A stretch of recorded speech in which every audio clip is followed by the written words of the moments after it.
करें।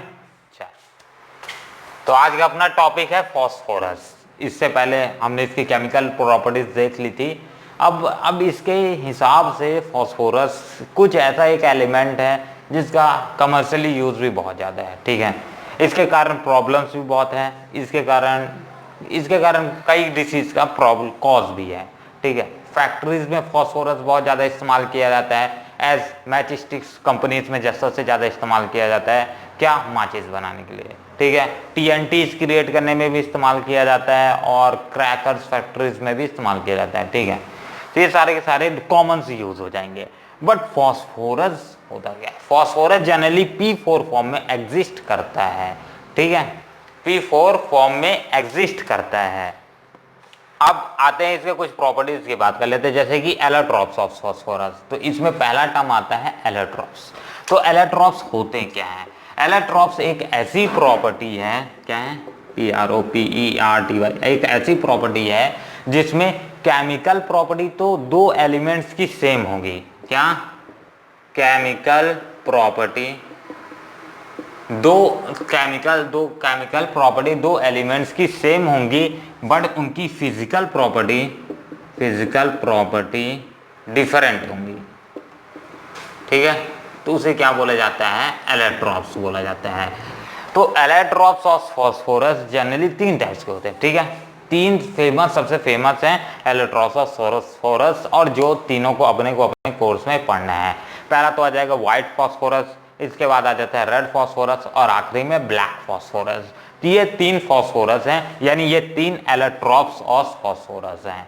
ये सारे के फॉस्फोरस मतलब ब्लैक फॉस्फोरस और व्हाइट फॉस्फोरस या रेड फॉस्फोरस, इनकी सिमिलरिटीज की बात की जाए तो इनकी केमिकल प्रॉपर्टीज सभी की सेम है, बट अगर फिजिकल प्रॉपर्टी की बात की जाए तो फिजिकल प्रॉपर्टी सबकी डिफरेंट हैं, सब अलग अलग एक्शन दिखाते हैं।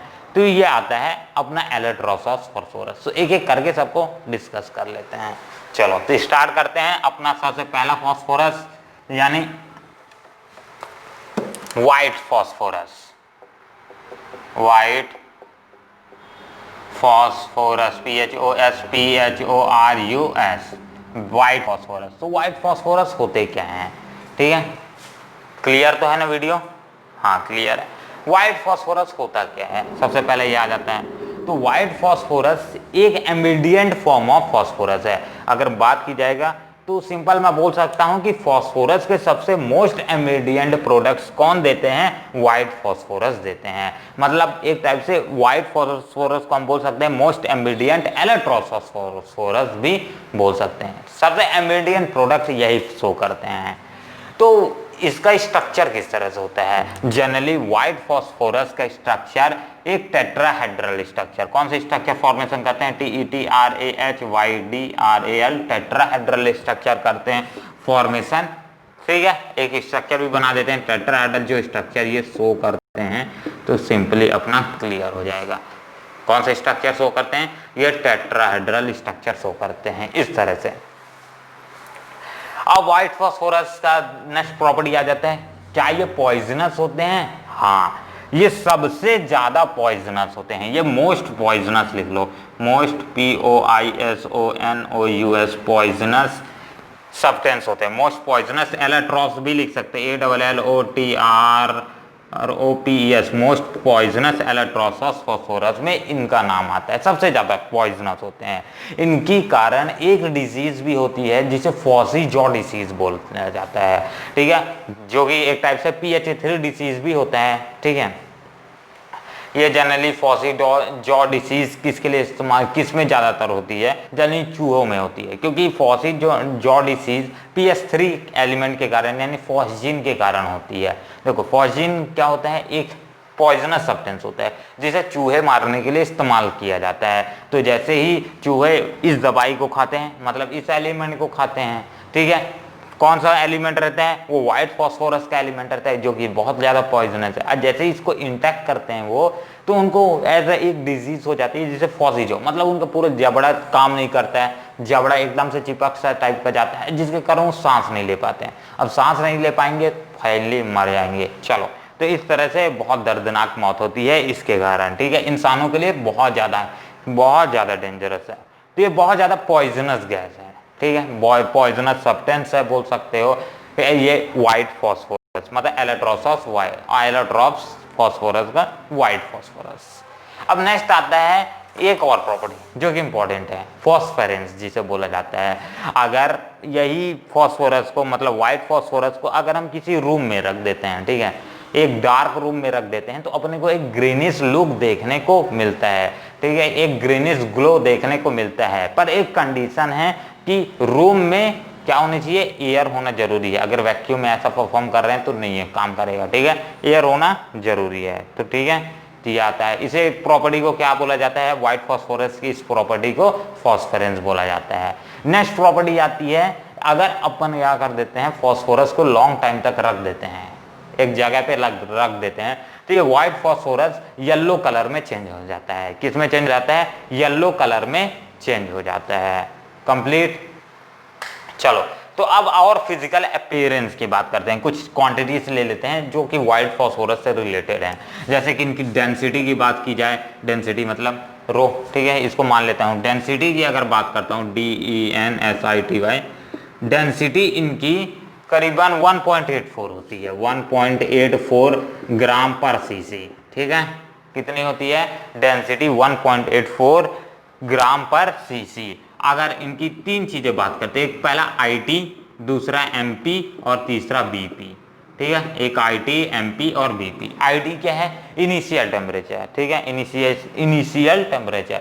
तो इन एलिमेंट्स का जनरली टेम्परेचर क्या होता है, इनिशियल टेम्परेचर क्या होता है, तो ये जनरली होता है 307 डिग्री केल्विन। क्या होता है, 307 मतलब 307 डिग्री केल्विन तक आसपास होता है, ठीक है। मेल्टिंग पॉइंट की अगर बात करेंगे तो मेल्टिंग पॉइंट होता है सिर्फ ज्यादा नहीं, थोड़ा सा इसी में टेम्परेचर को राइज कर दोगे तो ये मेल्ट करना चालू हो जाते हैं, मतलब 317 डिग्री केल्विन। नेक्स्ट आखिरी बात करते हैं इसकी बॉइलिंग पॉइंट, ठीक है। बॉइलिंग पॉइंट बहुत ज्यादा होती है। बॉइलिंग पॉइंट में एज वाटर के कारण, वाटर की प्रेजेंस होने के कारण बॉइलिंग पॉइंट काफी हद तक इंक्रीज हो जाती है, जो कि 560 डिग्री केल्विन मतलब बहुत है भाई लोग। 560 मतलब करीबन 150 तक तो बढ़ ही गया, मेल्टिंग पॉइंट से 150 तक तो बढ़ ही गया। तो आता है ये सारी की सारी चीजें जो अपने को पढ़ना था व्हाइट फॉस्फोरस के अंदर, ठीक है। सबसे पहले अपन ने क्या पढ़ा इसमें, एक इसका स्ट्रक्चर, ठीक है, एक most abundant form of phosphorus माने जाते हैं। नेक्स्ट इसकी डेंसिटी, इसकी initial temperature, melting point, boiling point, ये सारी चीजें। अब इसकी एक सबसे इंपॉर्टेंट प्रॉपर्टी है फॉस्फोरेंस, जो इंपॉर्टेंट है। इसके कारण कौन सी एक डिसीज होने का खतरा रहता है, फॉसीजॉ डिसीज। इसीलिए pH3 सब्सटेंस से दूर रहने की कोशिश करना, ठीक है, उसके कारण ऐसा हो सकता है। तो इसका एक स्क्रीनशॉट ले लो और नोट्स डिस्क्रिप्शन में है, तो इसलिए कोई टेंशन लेने की जरूरत नहीं है। हो गया, चलो आगे बढ़ते हैं। वीडियो तो क्लियर है ना, हाँ। नेक्स्ट बात करते हैं अपना व्हाइट फॉस्फोरस के बाद आता है रेड फॉस्फोरस। तो ये सारी की सारी चीजें अपने को रब करने की जरूरत पड़ेगी। ये सारी चीजों को छोड़े दे रहा हूं क्योंकि ये सारी चीजें फिर से भरना पड़ेगा, तो सारी की चीजों को रहने देता हूं। अब नेक्स्ट टॉपिक अपना आता है रेड फॉस्फोरस। रेड मतलब रेड फॉस्फोरस, रेड यानी लाल फॉस्फोरस। चलो, तो नेक्स्ट टॉपिक है रेड फॉस्फोरस। अब रेड फॉस्फोरस क्या होते हैं, रेड फॉस्फोरस से सिंपली एक टाइप से बोल सकते हैं नॉन पॉइजनस एलोट्रॉप्स होते हैं, ठीक है। फॉस्फोरस के ऐसे एक फॉर्म जो कि पॉइजनस नहीं होता है, ठीक है। एलोट्रॉप्स फॉस्फोरस का एक ऐसा फॉर्म जो कि नॉन पॉइजनस होता है, उसे क्या बोला जाता है, रेड फॉस्फोरस। अब रेड फॉस्फोरस बनता कैसे है, रेड फॉस्फोरस बनता कैसे है। अगर येलो फॉस्फोरस जो कि अपना व्हाइट फॉस्फोरस कुछ टाइम बाद येलो में चेंज हो जाता है। अब मान लो अपने पास येलो फॉस्फोरस है, अब उसको क्या कर देंगे, अगर येलो फॉस्फोरस YELLOW येलो को अपन हीट करते हैं, कितने डिग्री टेम्परेचर पे हीट कर रहे हैं, करीबन 500 से लेकर के 520 डिग्री केल्विन टेम्परेचर पे हीट करते हैं, तो ये फाइनली रेड कलर में चेंज हो जाता है, रेड फॉस्फोरस में चेंज हो जाता है। समझ में आई बात, किस में चेंज हो जाता है, रेड फॉस्फोरस में चेंज हो जाता है। अब आता है नेक्स्ट प्रॉपर्टी इसके, आपने प्रिपरेशन मेथड देख लिए, रेड फॉस्फोरस कैसे बनता है। नेक्स्ट प्रॉपर्टी आती है एक, ये नॉन पॉइजनस होता है, ये तो बात कर चुके हैं। चलो अब आती है इसकी जनरल अपीयरेंस, बात करें जैसे density, initial temperature, melting point, boiling point, इन सब एलिमेंट्स की क्या होती है। तो सबसे पहले बात करते हैं डेंसिटी। तो डेंसिटी करीबन कितनी होती है, 1 पॉइंट नहीं, करीबन 2 पहुंच जाती है इसकी, 2.11 ग्राम सीसी, ठीक है, 2.11 ग्राम पर सीसी। इनिशियल टेम्परेचर बात करेंगे तो 543 डिग्री केल्विन टेम्परेचर होता है, ठीक है, इनिशियल टेम्परेचर। मेल्टिंग पॉइंट बात करते हैं तो मेल्टिंग पॉइंट होता है इसका, मेल्टिंग पॉइंट काफी हद तक बढ़ जाता है 560 डिग्री केल्विन, ठीक है। मतलब इनिशियल टेम्परेचर जो मेल्टिंग पॉइंट थोड़ा सा ही वेरी करता है, ज्यादा वेरी नहीं करता है, ये देख सकते हैं। इसका बॉइलिंग पॉइंट बहुत ज्यादा वेरी करता है, थोड़ा सा इससे इनिशियल टेम्परेचर से, मतलब ये है अपना 585, ठीक है, करीबन कितना बढ़ गया, 40 का डिफरेंस आया, ठीक है। तो बॉइलिंग पॉइंट में काफी इंस्टेंट इंक्रीज आ जाता है। तो ये हो गया, डेंसिटी कितनी होती है 2.11, ठीक है, करीबन इतनी तक होती है। Initial temperature 543 degree kelvin, next आता है मेल्टिंग पॉइंट 560 डिग्री केल्विन, इसके बाद आता है बॉइलिंग पॉइंट 585 डिग्री केल्विन। तो ये सारा के सारा आपको टर्म्स सारा डिजिट याद कर लेना मेरे टाइप, कोई प्रॉब्लम नहीं आएगा, ज्यादा टेंशन वाला नहीं है, ठीक है। 2-3 बार प्रैक्टिस करोगे लिख लिख के हो जाएगा। हो गया, अब इसकी एक स्ट्रक्चर बाकी है मेरे हिसाब से, ठीक है। स्ट्रक्चर याद समझ लेते हैं, किस टाइप का स्ट्रक्चर या किस टाइप की ये ज्योमेट्री को शो करते हैं। तो जनरली ये भी टेट्राहेड्रल स्ट्रक्चर फॉर्म करते हैं, TETRAHYDRAL, टेट्राहेड्रल स्ट्रक्चर फॉर्मेशन करते हैं, ठीक है। और सिंपली जो इनके बीच में बॉन्ड फॉर्मेशन होता है, एक टाइप का पॉलीमेरिक बॉन्ड बोल सकते हैं, क्या बोल सकते हैं, POLYMER, ऐसी पॉलीमेरिक स्ट्रक्चर फॉर्मेशन करते हैं, ठीक है। पॉलीमेरिक स्ट्रक्चर मतलब बोलेगा कि एक फास्फोरस के बाद दूसरा फास्फोरस, दूसरा फास्फोरस के बाद तीसरा फास्फोरस, मतलब एक सेट फास्फोरस के बाद दूसरा सेट फास्फोरस तो जुड़े रहते हैं। उसी तरह से कंटिन्यूअस वो बहुत लंबा चैन होता है, ठीक है। तो सिंपल एक ड्रॉ करते हैं, ये भी टेट्राहेड्रल स्ट्रक्चर फॉर्मेशन करते हैं। तो इस तरह से नेक्स्ट इसी के बगल में फिर से एक टेट्राहेड्रल स्ट्रक्चर फॉर्मेशन करते हैं, तो वो इस तरह से नेक्स्ट इसी के बगल में फिर से एक टेट्राहेड्रल स्ट्रक्चर फॉर्मेशन करते हैं, कुछ इस तरह से। तो ये आगे तक बढ़ते रहता है। तो ये एक आ जाएगा भैया अपना tetrahedral structure with polymeric structure बोल सकते हैं, पॉलीमेरिक फॉर्मेशन करते हैं।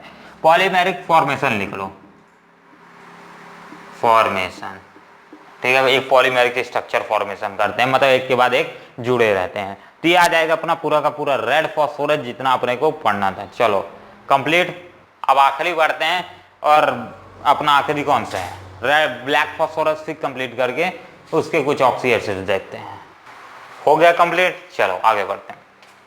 अब आता है ये जो मेटल्स हैं, सॉरी मेटल्स बोल रहा हूँ, ये जो एलोट्रॉप्स हैं फास्फोरस के, ब्लैक फास्फोरस अभी डिस्कस नहीं किए हैं, उसका आगे देख लेंगे, ठीक है। जो रेड फास्फोरस और व्हाइट फास्फोरस, क्या ये एक्टिव मेटल्स के साथ रिएक्शन करते हैं, ये भी एक क्वेश्चन आता है, ये इंपॉर्टेंट क्वेश्चन है, ठीक है। क्या ये एक्टिव मेटल्स के साथ रिएक्शन करते हैं? तो पहली बात, व्हाइट फास्फोरस एक्टिव मेटल्स के साथ रिएक्शन करते हैं और वो मेटल फॉस्फाइड बनाते हैं।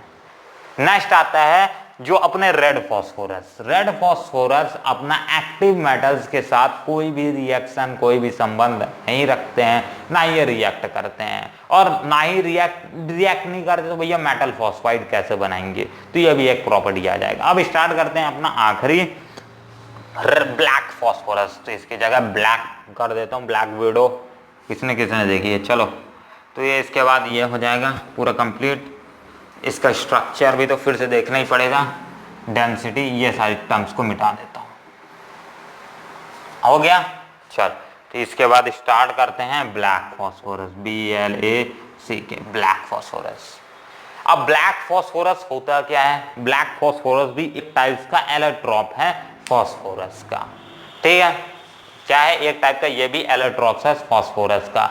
बट ये जो फास्फोरस का एलोट्रॉप है, ये मोस्ट सिंपलेस्ट एलोट्रॉप भी माना जाता है फास्फोरस का, ठीक है। मोस्ट सिंपलेस्ट बोलो या फिर मोस्ट एग्जिस्टिंग या फिर मोस्ट स्टेबल बोलो, ठीक है। इसके लिए सारा चीजें एप्लीकेबल है। तो ब्लैक फास्फोरस एक टाइप का most applicable most stable form of allotrope होता है, जो कि इसका भी स्ट्रक्चर क्या होता है, P4 ही होता है। ठीक है, क्या होता है, P4 स्ट्रक्चर, P4 फॉर्मूला इसका भी होता है ब्लैक फॉस्फोरस का।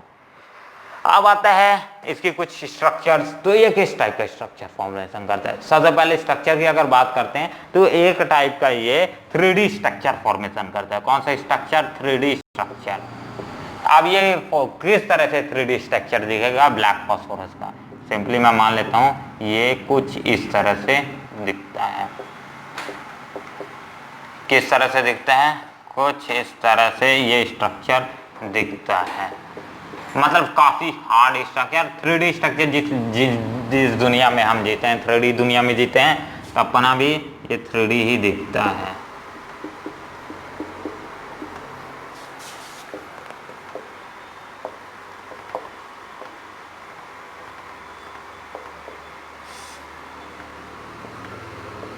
ये फटाफट फटाफट फटाफट कंप्लीट।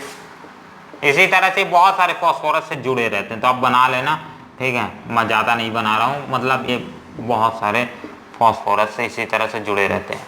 तो इनका हर एक P एक नया फॉस्फोरस के साथ जुड़ सकता है, तो इसे एक 3D स्ट्रक्चर की फॉर्मेशन करते हैं। ये हो गया इनका स्ट्रक्चर। और सिंपल इनको बोला जाता है, क्या बोला जाता है, ब्लैक फॉस्फोरस ही बोला जाता है। ठीक है, अब आता है एक इंपॉर्टेंट क्वेश्चन जो मैं भूलते जा रहा था, आगे यहीं पास याद आगे तो बता देता हूँ। ये भाई इनकी प्रिपरेशन कैसे की जाती है, ब्लैक फॉस्फोरस कैसे बनाया जाता है। ब्लैक फॉस्फोरस आसमान से थोड़ी ना है, इनको भी बनाया जाता होगा। तो ब्लैक फॉस्फोरस कैसे बनाया जाता है, ब्लैक फॉस्फोरस का अगर प्रिपरेशन मेथड बोलेंगे तो व्हाइट फॉस्फोरस को, WHIT व्हाइट फॉस्फोरस को अगर अपन क्या कर देते हैं, करीबन 470 डिग्री केल्विन टेम्परेचर पे इन्हें हीट करते हैं, तो ये किस में चेंज हो जाता है, अपना ब्लैक में।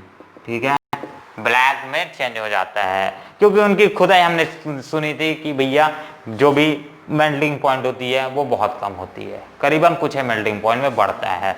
तो अब आता है व्हाइट फॉस्फोरस को अगर 470 डिग्री केल्विन टेम्परेचर तक हीट कर दिया जाता है तो ब्लैक फॉस्फोरस में चेंज हो जाता है। इनका स्ट्रक्चर कौन सा स्ट्रक्चर फॉर्मेशन करते हैं, एक 3D स्ट्रक्चर फॉर्मेशन करते हैं। अब कोई डेंसिटी वेंसिटी की बात कर लिया जाए, ये भी कंप्लीट हो जाए। तो डेंसिटी कितना डेंसिटी होती है इनकी, 2.61 ग्राम पर सीसी। इनिशियल टेम्परेचर क्या होता है, इनिशियल टेम्परेचर ज्यादा नहीं होता है, फिर भी मजेदार है। इनिशियल टेम्परेचर व्हाइट फॉस्फोरस से ही बन रहा है, तो इनिशियल टेम्परेचर जो व्हाइट फॉस्फोरस का होगा वो भी इनका भी आ जाएगा।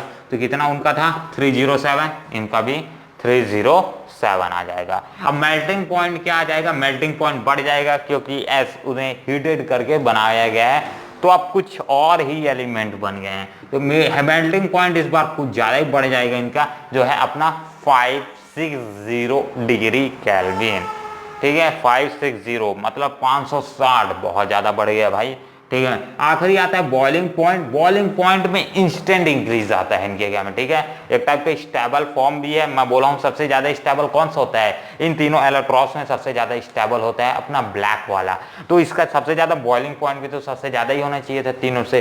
तो इसका बॉइलिंग पॉइंट होता है 6, अरे यार खत्म हो गया क्या, चलो 687, मतलब काफी ज्यादा है comparison to those other allotropes से, काफी ज्यादा इसका बॉइलिंग पॉइंट है। तो करीबन इन तीनों पॉइंट्स को नोट कर लो।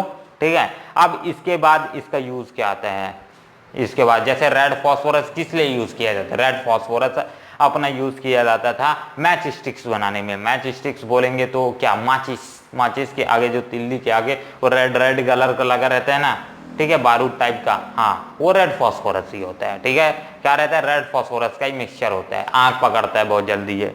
नेक्स्ट आता है इस जो अपना ब्लैक फॉस्फोरस पे बात करें इसका, तो ये इससे बहुत सारे ऑक्सी एसिड्स बनाए जाते हैं। ठीक है, ये ऑक्सी एसिड्स बनाने के लिए इस्तेमाल किया जाता है। तो फटाक से इसको लिख लो, फिर ऑक्सी एसिड्स स्टार्ट करते हैं। कि इसके स्क्रीनशॉट ले लो, हो गया क्लियर भी है ना वीडियो, हाँ है ना भाई, है। अब मैं इसको रब करे दे रहा हूं क्योंकि उसके लिए थोड़ा जगह बड़ी चाहिए।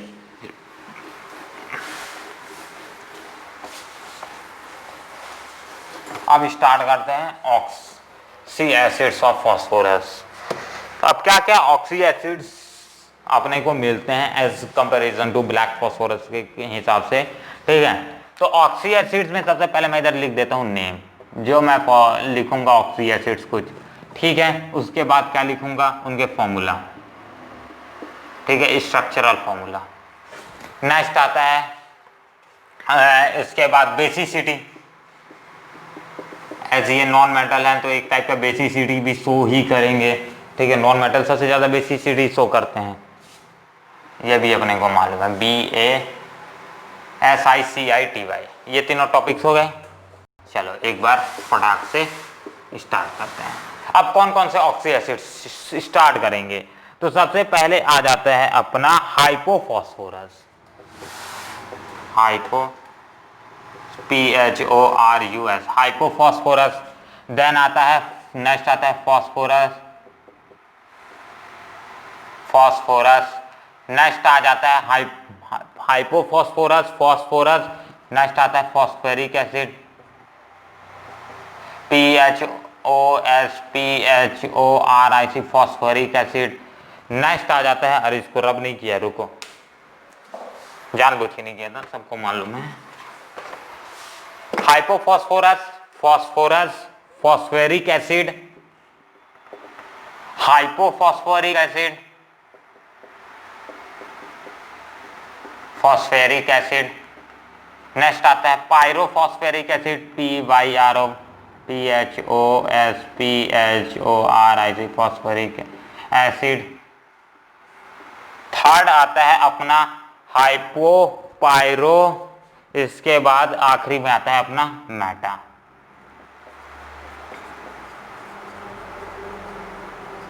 Phosphoric acid. चलो ये हो गया नेम में।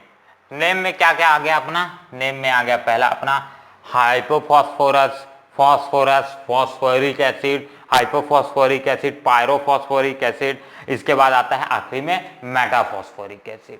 ये कुछ टाइप की एसिड्स लिख दिए मैंने। अब इनके से रिलेटेड जिनका स्ट्रक्चरल फॉर्मूला होता है या फिर केमिकल फॉर्मूला होता है उसको लिख लेते हैं। तो हाइपोफॉस्फोरस का फॉर्मूला क्या होता है, हाइपोफॉस्फोरस का फॉर्मूला होता है अपना H3PO2, ठीक है, H3PO2 फॉर्मूला होता है। इसके सामने लाइन खींच दूं क्या, चलो इससे आपको जल्दी मालूम चल जाएगा। इसके बाद फॉस्फोरस का क्या फॉर्मूला होता है, सिंपल फॉस्फोरस की बात करेंगे तो H3PO3 फॉर्मूला होता है। नेक्स्ट फॉस्फेरिक एसिड का फॉर्मूला क्या होता है, H3PO4। नेक्स्ट हाइपोफॉस्फोरिक एसिड का फॉर्मूला क्या होता है, चेंज हो जाएगा क्योंकि ये होता है अपना H4P2O6। इसके बाद आता है पायरोफॉस्फोरिक एसिड का फॉर्मूला क्या होता है, H4P2O7, ठीक है, H2P2O7, H4 है, H4P2O7। नेक्स्ट आता है मेटाफॉस्फेरिक एसिड का फॉर्मूला क्या होता है, HPO3 मेटाफॉस्फेरिक एसिड, ठीक है। मेटाफॉस्फेरिक एसिड इनमें से सबसे इंपॉर्टेंट भी टाइप का है क्योंकि उससे रिलेटेड ज्यादा अपने को केस देखना है, आगे जाके देखेंगे स्ट्रक्चरल फॉर्मूला जब स्टार्ट करेंगे इनका। अब बात करते हैं इनकी सबकी बेसिसिटी यानी किस टाइप का ये बेसिक नेचर शो करते हैं। तो सबसे पहले स्टार्ट करते हैं हाइपोफॉस्फोरस, तो एक मोनोबेसिक होते हैं, क्या होते हैं, मोनोबेसिक। नेक्स्ट स्टार्ट करते हैं फॉस्फोरस अपना डाई बेसिक होते हैं, बेसिक, ठीक है। नेक्स्ट आता है अपना थर्ड, ये हो गया, थर्ड आता है अपना फॉस्फोरिक एसिड, फॉस्फोरस एसिड होता है अपना ट्राई बेसिक। इसके बाद आता है हाइपोफॉस्फोरिक एसिड आता है अपना टेट्रा, TETRA बेसिक, टेट्रा मतलब 4 बेसिक, टेट्रा यानी 4, ठीक है, 4 बेसिक बोल सकता हूँ, ठीक है।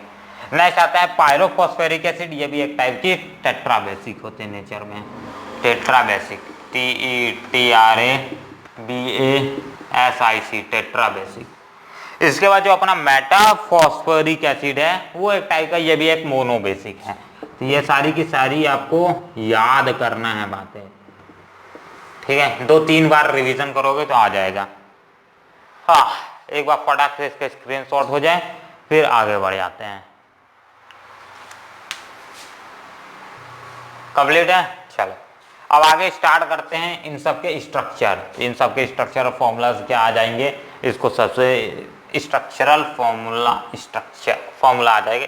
केमिकल फॉर्मूला नेक्स्ट में अपन स्ट्रक्चर फॉर्मूला ड्रॉ करेंगे। स्ट्रक्चर फॉर्मूला ड्रॉ करने के लिए बेसिसिटी को डिलीट मार दे रहा हूँ, ठीक है, स्क्रीनशॉट तो हो ही गया होगा। तो एक काम करते हैं, बेसिसिटी को डिलीट मार देते हैं, क्योंकि इसके structure formula as exam point of view से बोलूँ तो इम्पोर्टेंट है।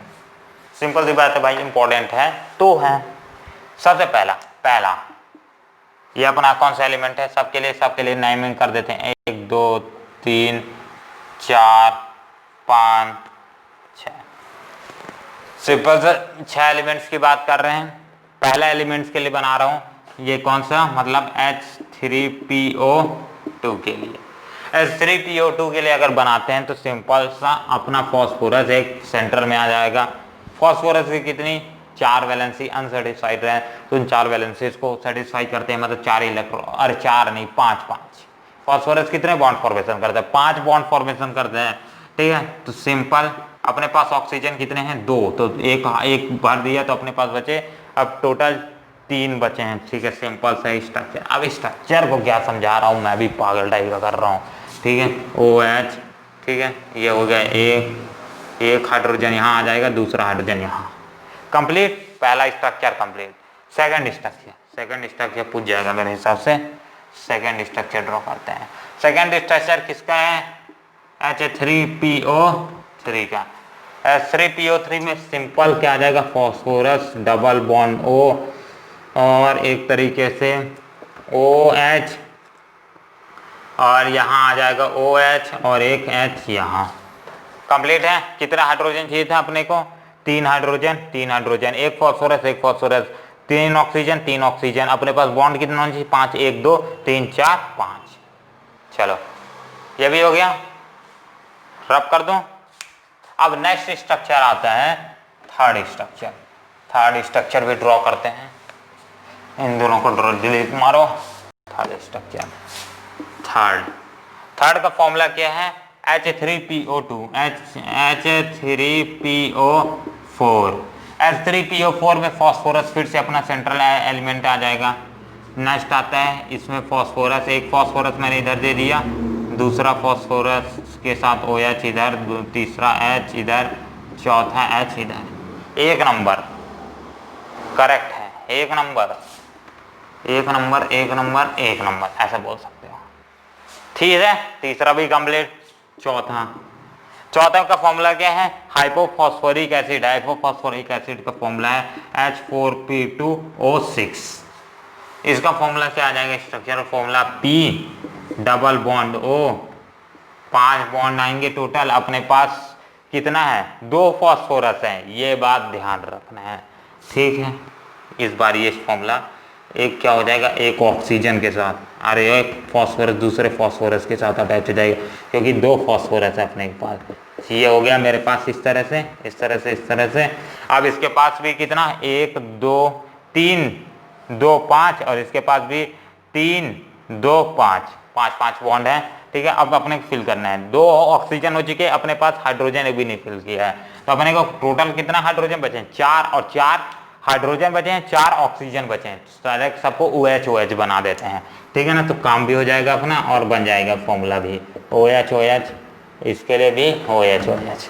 चलो तो ये आ जाएगा अपना किसका, हाइपोफॉस्फोरिक एसिड। हो गया दोनों का। चलो नेक्स्ट आता है अपना पायरोफॉस्फोरिक एसिड, तो दोनों को डिलीट और नेक्स्ट ऐड कर लिख लो, पायरोफॉस्फोरिक एसिड। पांचवा का फॉर्मूला क्या है, H4P2O7। तो H4P2O7, तो ये क्या आ जाएगा, एक फॉस्फोरस यहाँ और उसके साथ O और इसके साथ OH। ये सिंपल आप ये आखिरी में डिसाइड कर लेंगे ना, ठीक है ना। अगर फॉर्मूला बनाने का मैं बताने का नहीं बनाने का आइडिया बता रहा हूँ। अपने पास सबसे देखो सेंट्रल एलिमेंट कितने हैं, सेंट्रल एलिमेंट है अपने पास पायरोफॉस्फोरिक एसिड में 2, ठीक है। ऑक्सीजन कितना है, 7, ठीक है। पर अगर अपन दो दो का बना देते हैं, क्योंकि अपने पास ऑक्सीजन 4 है तो अपन एक को ऑक्सीजन अपने पास एक्स्ट्रा है, क्योंकि दो दो तो मैं ऊपर रख दूंगा तो दो दो तो अपना कंप्लीट हो जाएगा। एक फॉस्फोरस यहाँ है, दूसरा फॉस्फोरस यहाँ, तो दो दो कंप्लीट। पर इस बार अपने पास कितना है, एक ऑक्सीजन ज्यादा है, तो एक ऑक्सीजन को मुझे मैनेज करना पड़ेगा एक बॉन्ड के साथ। तो दोनों में एक ऑक्सीजन क्या कर देता हूँ, शेयर कर देता हूँ। तो अब अपने पास इसके पास कितना बचे, इसके पास 3 बॉन्ड, अभी एक बॉन्ड और बचा है, ठीक है। इसके पास भी 2 बॉन्ड बचे हैं इस तरह से, ठीक है। अब अपने पास 4 ऑक्सीजन बचे हैं और 4 हाइड्रोजन, तो सब में OH OH भर देते हैं, OH OH OH OH हो गया। 5वां कंप्लीट। छठवां आता है अपना मेटाफॉस्फोरिक एसिड। मेटाफॉस्फोरिक एसिड का फॉर्मूला क्या है, HPO3। HPO3 का अगर फॉर्मूला देखेंगे, फॉर्मूला बेसिस पे अपन ड्रॉ करते हैं, तो एक फॉस्फोरस सेंट्रल, उसके साथ ऑक्सीजन, ठीक है। अपने पास कितने, एक हाइड्रोजन है और बाकी 3 ऑक्सीजन है, ठीक है। तो एक हाइड्रोजन 3 ऑक्सीजन, ये थोड़ा सा गड़बड़ी कर सकता है, क्योंकि अपन को क्या चाहिए, एक ऑक्सीजन 3 हाइड्रोजन बनने का, तो बन जाएगा।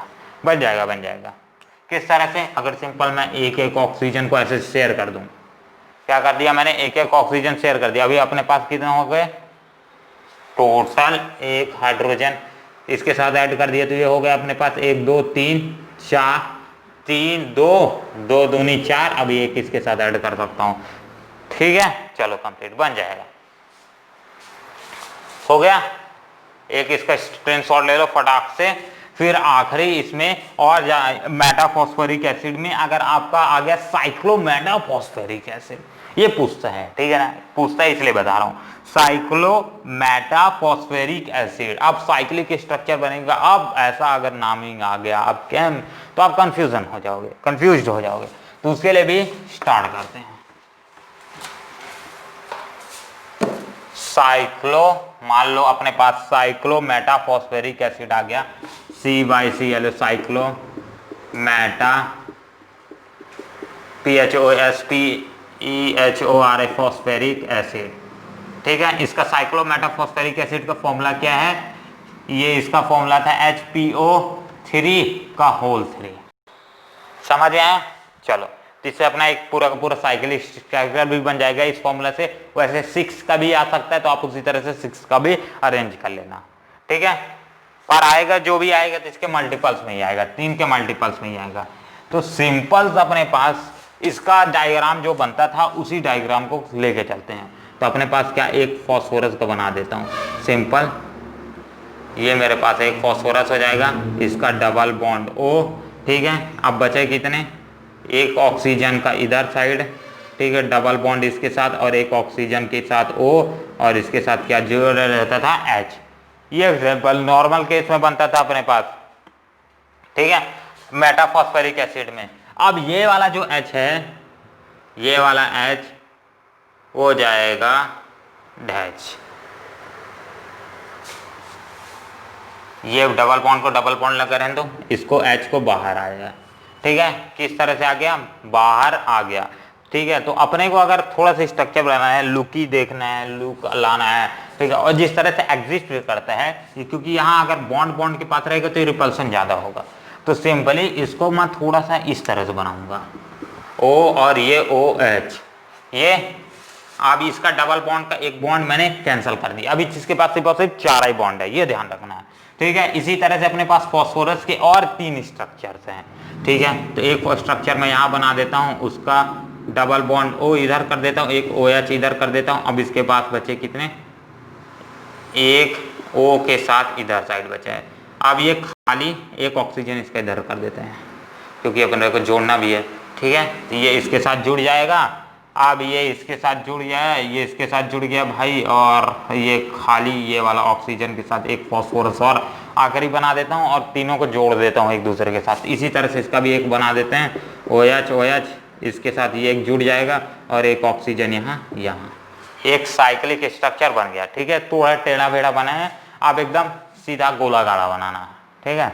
अब इसे में एक और फॉर्मूला आता है जो कि important exam point of view से भी एक और है। अगर मान लो ये साइक्लोमेटाफॉस्फेरिक एसिड की जगह आ गया पॉलीमेटाफॉस्फेरिक एसिड, क्या आ गया, पॉली मेटाफॉस्फेरिक एसिड। इसका स्क्रीनशॉट हो गया ना, एक ले लो फटाक से, हो गया। चलो अब इसकी जगह मान लो पॉली है, POLY, पॉली मेटाफॉस्फेरिक एसिड, फॉर्मूला यहाँ इसकी यही फॉर्मूला है, बट यहाँ n दिया है। पॉली में कितना है 1000 या फिर इन्फिनिटी तक कर सकते हैं, ठीक है। पॉली में क्या होता था, एक के बाद एक के बाद एक के बाद एक जुड़ा रहता था, ठीक है। उसी तरह से जिस तरह से अपने रेड फॉस्फोरस के केस में देखा था, सिंपल यही स्ट्रक्चर रहेगा, बट थोड़ा सा चेंजेस। एक मेटा का स्ट्रक्चर बनाओ, किस तरह से एक मेटा का मैंने स्ट्रक्चर बना दिया, O, इसके बाद डबल बॉन्ड O और ये OH, हो गया कंप्लीट। क्या आ गया, एक मेटाफॉस्फोरिक एसिड का फॉर्मूला। अब यहाँ पास से सिंपल जो ये O है ना, यही वाला O एज अ फंक्शनल की तरह काम करेगा। ये O से एक और पर्दे जुड़ा रहेगा, ठीक है। अब इसका एक बॉन्ड खाली है, इसके बगल में अगर एक फॉस्फोरस इसी तरह से आ जाता है तो इसका O जो रहेगा ये इसके साथ जुड़ा रहेगा और इसका O इस तरह से, ठीक है। ये OH सब में आगे बढ़ते जाएंगे, OH नीचे रहेगा और इस तरह से एक और फॉस्फोरस अगर मान लो इधर साइड है, ये मान लेता हूँ डबल बॉन्ड O,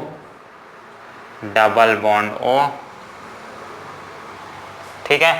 और ये क्या हो गया, एक ठोक OH यहाँ और एक ठोक ऑक्सीजन यहाँ, और इसी तरह से ये ऑक्सीजन के साथ फिर कोई और अटैच होगा। तो इसी तरह से ये स्ट्रक्चर जाते जाएगा जाते जाएगा जाते जाएगा जाते जाएगा। बॉन्ड सेटिस्फाई है 2 और एक इसके साथ जुड़ गया 4, 2 2 दूनी 4 और एक 5, इसके साथ भी 3 और ये 2 5, उसके साथ भी ये हो गया 3 और ये 2 5। तो उसी तरह से आगे स्ट्रक्चर ये बढ़ते जाएगा। तो कंप्लीट से एक स्ट्रक्चर बना लो और इसके बाद फटाक से कंप्लीट हो जाएगा। ब्लर हो गया था यार, चलो हो गया कंप्लीट। चलो ये टॉपिक भी यहीं कंप्लीट। आप इसके बाद केमिकल प्रॉपर्टीज तो देख ही चुके हैं या फिर आगे जाके देखेंगे ही। बस ये वीडियो यहीं तक। अब अगले वीडियो में अपन स्टार्ट करेंगे अपना नेक्स्ट ग्रुप, जो है कौन सा ग्रुप, सिस्टीन ग्रुप, ठीक है, कैल्कोजन ग्रुप। चलो तो धन्यवाद और मिलते हैं अगले वीडियो पे।